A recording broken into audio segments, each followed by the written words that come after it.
Nice, mate. Custom Cruise, you've got your twin cam or your Evo with the old HS40, whatever you call it, the TM40, is it? The Harley-Davidson CV, okay?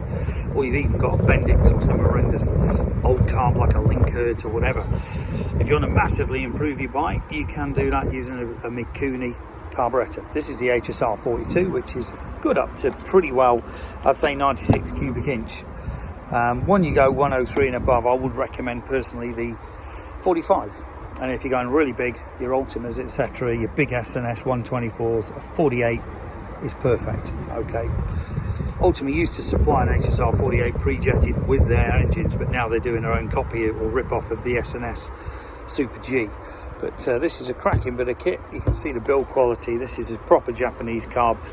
Your original choke cable will go into here, okay?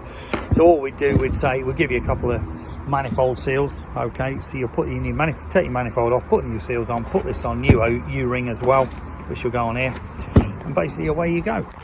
Very, very powerful performance, well, much better MPG. Also, you'll find just the whole bike will really perform better. This is the adapter, which basically will put this rubber in here, and then this will fit on there, and that gives you 3 holes, or whichever pattern you like, to fit your original air filter or CV hypercharger, whatever it is, air filter, okay? Cracking bit of kit, as I say. This is a genuine real deal. We do the aftermarket, as you know, which we do a very good aftermarket one. Let's face it, there's some total shite out there as usual. Won't mention any firms, but there really is some crap. 01773 835 666, customcruisers.com, or the new site customcruisers.eu. Thank you.